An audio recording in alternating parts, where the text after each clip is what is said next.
Unquiet flows the Don. A passing Russian Navy flotilla interests the fishermen less than catching bream or carp, but it has attracted the attention of the Americans. President Biden's suggestion of a summit is aimed at calming tensions, as both the US and Russia send warships to the Black Sea. In the last 2 weeks, hundreds of Russian tanks have been transported by train towards the border with Ukraine, a major build-up, and armoured vehicles have been driven along the motorway. Hence the visit of the Ukrainian foreign minister to NATO today, hoping for support from the Western alliance, which is watching the Russian manoeuvres with concern. Russia's considerable military build-up is unjustified, unexplained and deeply concerning. The Ukrainians want more military assistance and further sanctions on Russia. We need measures which will deter Russia and which will contain its aggressive intentions. He also met the US Secretary of State, keen to send a message to Moscow. The United States stands firmly behind the sovereignty and territorial integrity of Ukraine.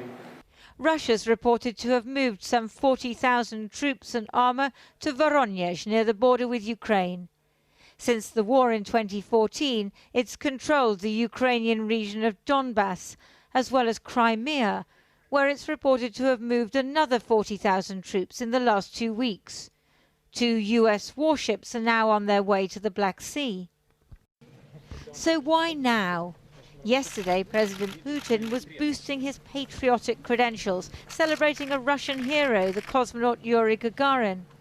But he's never regained the popularity he had when he annexed Crimea.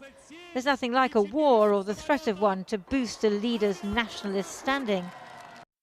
Or maybe he's trying to distract attention from his rival Alexei Navalny, who's sick in prison and commands considerable support in Russia.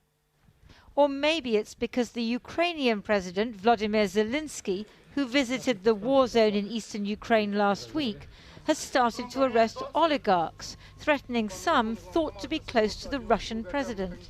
Today, the Russian defense minister blamed NATO for the tension. We've taken appropriate measures in response to the alliance's military activities that threaten Russia. As part of control measures and exercises during the winter period, we carried out a sudden check of the combat readiness of the troops of the western and southern military districts. However many drills the Ukrainian army does, the Russian army is 4 times its size. Ukraine is reliant on NATO and the US providing support, and on President Putin letting eastern Ukraine return to the not quite war, not quite peace that it's experienced for the last 6 years.